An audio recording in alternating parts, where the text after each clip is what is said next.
Bonjour à tous, donc aujourd'hui je vous retrouve pour une nouvelle vidéo, j'enchaîne les vidéos. Point lecture, alors j'ai lu une dark romance, donc c'est They Are Not Sent, chez Contredire, édition de Sophie Lark, j'ai adoré. J'ai adoré, c'est de la dark romance, hein, donc pour public averti bien sûr, et très majeur.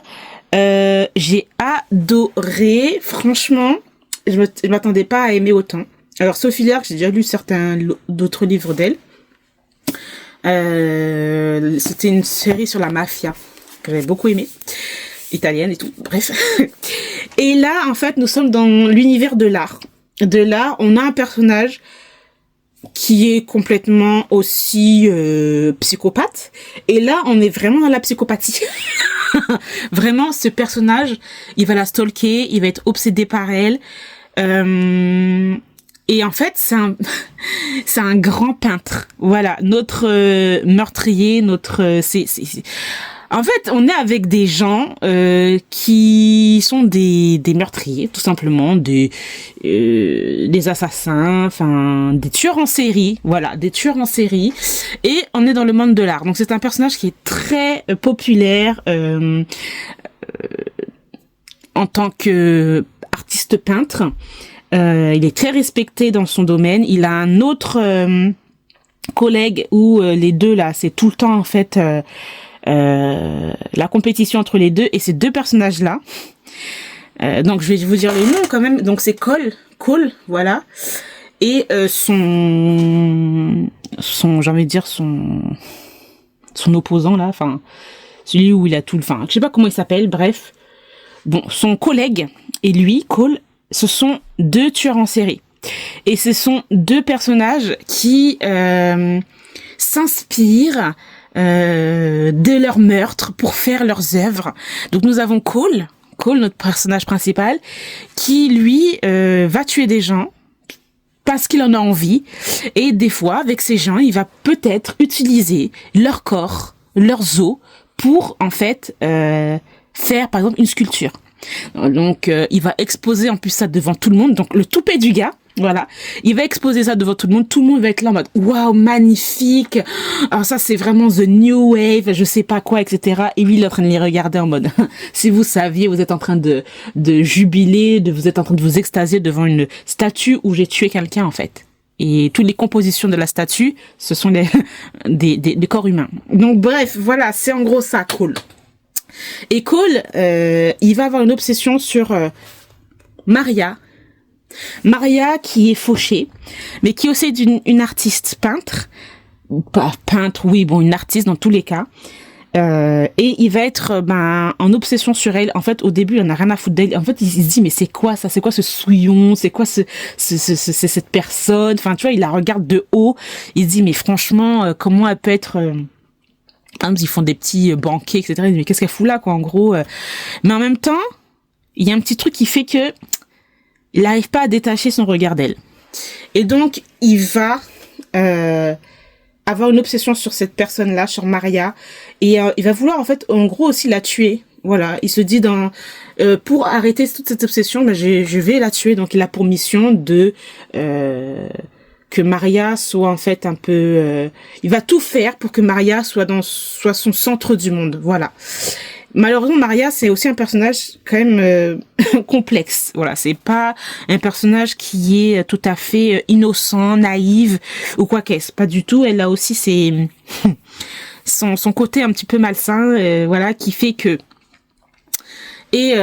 Maria, elle va être elle va se retrouver embarquée dans la compétition entre Cole et son collègue. Donc son collègue va voir que Cole est un petit peu plus, quand même un peu plus intéressé par Maria. Il va voir que voilà, il a un autre comportement que d'habitude, parce que d'habitude il en a rien à foutre des gens. Vraiment, le gars n'a pas d'empathie. Et il va voir qu'il y a un truc quand même, quoi. Et donc il va décider de l'enlever et presque de la mutiler, je vous dis ça comme ça en mode tranquille, et de la laisser comme ça dans une sorte de, je sais pas, c'est pas un hangar, mais vraiment dans un truc un peu lointain où il y a rien autour. Et c'est là où en fait Cole met tous ses cadavres en fait. Bref, c'est vraiment ce que j'ai envie de vous dire, c'est très morbide. Hein. Bref. Mais moi j'ai envie de dire ça, je suis en train de parler du Why My God. Et Cole, lui, il va retrouver Maria ligotée, mutilée, il va la regarder et il dit mais qu'est-ce qu'elle fout là? Et ben il va continuer, il va tracer son chemin, il va continuer, il va la laisser là en fait. Elle va réussir à s'en sortir. Et le truc c'est que Cole ne pensait pas qu'elle allait s'en sortir et le problème c'est que elle a vu le visage de Cole donc elle va croire que c'est lui qui l'a mutilé, etc. Enfin bref, tout un truc. Et donc voilà, nous sommes sur ce genre de truc là et franchement j'ai vraiment beaucoup aimé. J'ai adoré parce que en fait c'est marrant, enfin marrant. Je trouve ça intéressant d'être dans la tête d'un personnage qui est normalement censé être le meurtrier, c'est censé être pas le personnage principal en fait, c'est pas censé être le héros de l'histoire. Et c'est ça qui est intéressant. Donc j'ai vraiment beaucoup aimé, vraiment. Donc je lirai le tome 2 avec un pas. Franchement, j'ai très hâte de lire le tome 2. Alors en plus, il y a des petites illustrations qui sont pas mal. Non, je vais pas vous montrer ça parce que c'est un peu il y a des illustrations quand même qui sont par exemple là. Genre, il est là en train de la stalker. Le gars, il a pris un immeuble. Par exemple, là. Il va louer pas un immeuble, mais au moins un appartement où il va pouvoir retrouver, où il est juste en face de l'appartement de Maria, en fait. Et là, il va la regarder, l'observer. Il va aller chez elle quand elle est pas là, il va faire ses trucs, enfin bref. Donc voilà, moi j'ai adoré. Voici notre personnage Cole. J'ai adoré et franchement je trouve ça franchement bien parce qu'il y a une tension, il y a une enquête et tout. Ah non, franchement j'ai vraiment beaucoup aimé. Ensuite, j'ai lu une autre dark romance, donc Dark Obsession, le 3e tome de Penelope Douglas. J'ai vraiment beaucoup aimé aussi. J'avais lu les 2 premiers tomes il y a déjà des années de cela. Donc je me suis remis à lire le tome 1. J'avais un peu de mal, j'avais pas trop envie de relire le tome 1 et 2. J'avais des souvenirs mais j'avais pas trop envie parce qu'en fait, c'est une histoire de quatre personnages masculins. Quand ça commence au premier tome, ils sont au lycée et ces personnages-là, en fait, il y a une sorte de tradition quand c'est Halloween et en fait les 3 ils se mettent avec des masques, etc. Ils enlèvent des gens. Bon bref, c'est de la dark romance, hein. en mode genre c'est normal. Et donc là, nous sommes avec le 3e tome. Nous sommes avec Damon Torrance, qui est, je trouve, le plus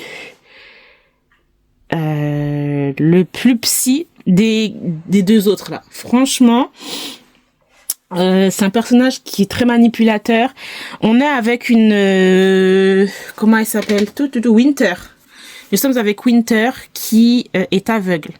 Et en fait, elle est devenue aveugle à cause oui et non de Damon, mais bon, il y a toute une histoire aussi. Il y a comme une intrigue.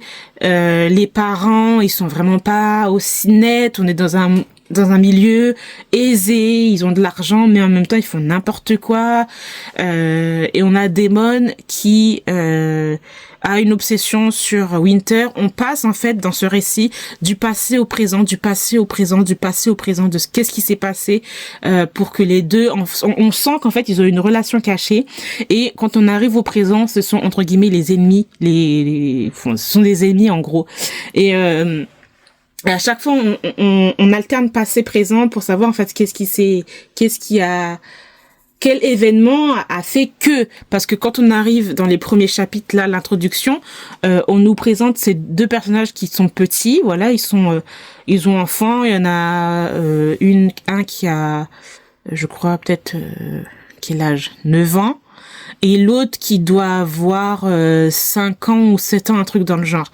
Et ces 2 personnages vont se rencontrer dans un jardin et en fait ils vont s'aider entre guillemets. Et on pense que voilà, grâce à ça, on comprend que bon, ils ont quand même un lien. Et puis le chapitre suivant, on comprend qu'il s'est passé quelque chose qui fait que Damon va se retrouver en prison à cause de Winter. Voilà.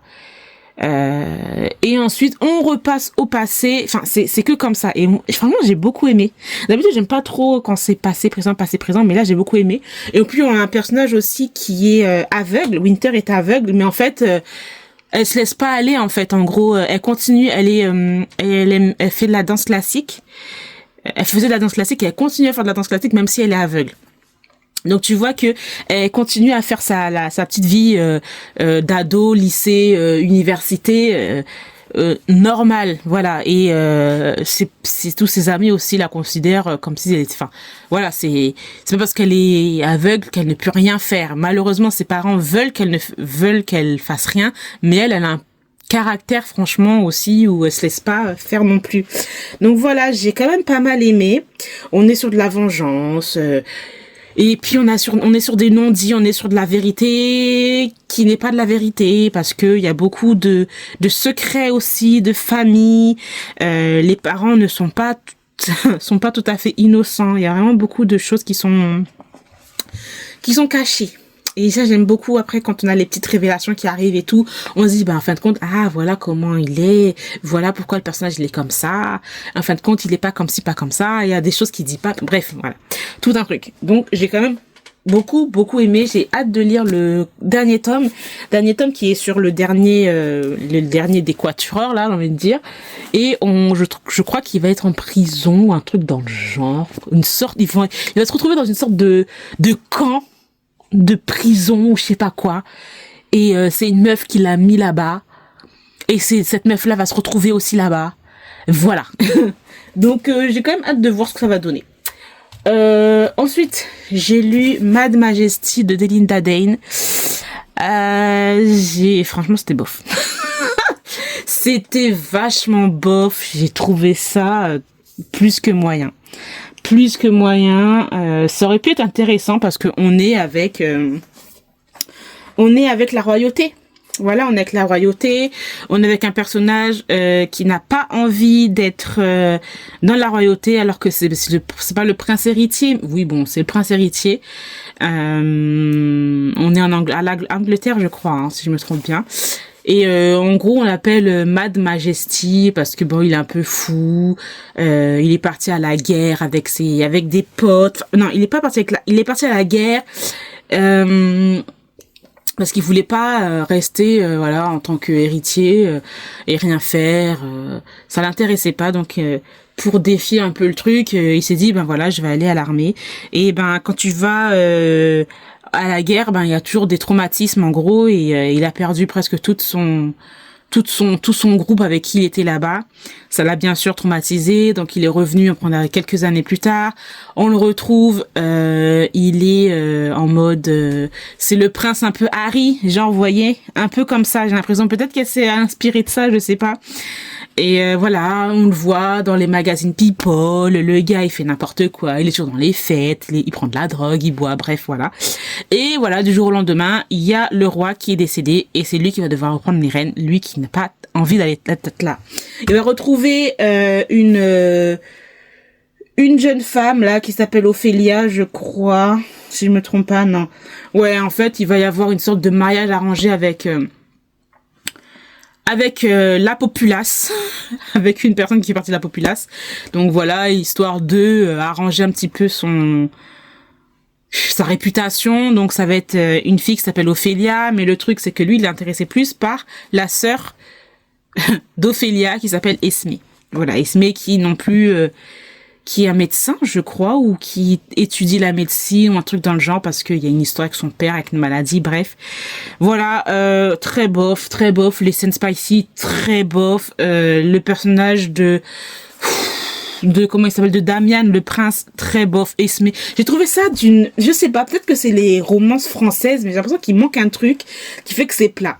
Alors, bon, pas toutes les romances françaises, j'ai déjà lu des auteurs français où il y avait un autre truc, mais je sais pas, je trouve que j'ai un peu plus de mal avec les auteurs français dans la romance, et j'ai l'impression qu'il manque un truc. Je sais pas, là c'était plat, et j'ai trouvé qu'il manquait quelque chose, alors que ça aurait pu être intéressant, mais j'étais pas dedans.